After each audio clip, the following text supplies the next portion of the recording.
নমস্কার বন্ধুগণ, নবদ্বীপ রাসের একটা নতুন এপিসোডে সবাইকে স্বাগত জানাই। তো প্রায় অলমোস্ট ঠাকুর কমপ্লিট। প্রথমে যেটা এই ঠাকুর দেখতে পাচ্ছ, এটা হচ্ছে আগমশ্বরী পাড়া বারোয়ারির চণ্ডী মাতা, শ্রী চণ্ডী মাতা।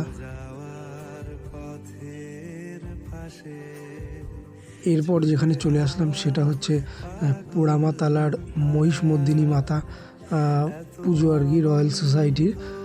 এর একদম অপরূপ। এটা আর কি 2 থেকে 3 দিন আগে ঠাকুরটা প্রত্যেক বছরই কমপ্লিট হয়ে যায় এবং সাংস্কৃতিক অনুষ্ঠান তার পাশাপাশি চলতে থাকে।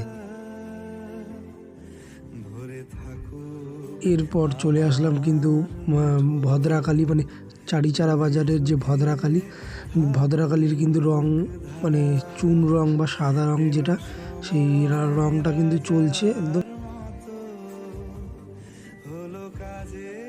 এরপর সেখান থেকে চলে আসলাম ভদ্রাকালীর পিছনে, চারিচারা বাজারের যে পিছনে মুক্তকেশী মাতা।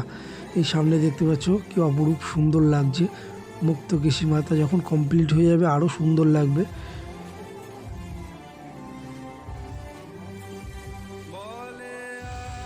তো মুক্তকেশী মাতার ঠিক পাশেই বাবা তারকনাথ, এরও কিন্তু মানে ঠাকুরের সব চক্ষুদান হয়ে গেছে মোটামুটি।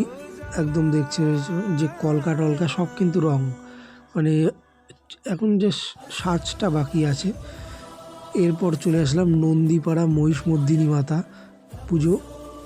অসাধারণ লাগছে ঠাকুরটা সত্যি।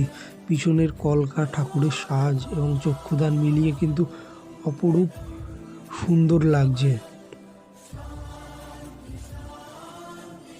তো এরপর সেখান থেকে চলে আসলাম হচ্ছে তোমার চটির মাঠ গণেশ জননী মাতা।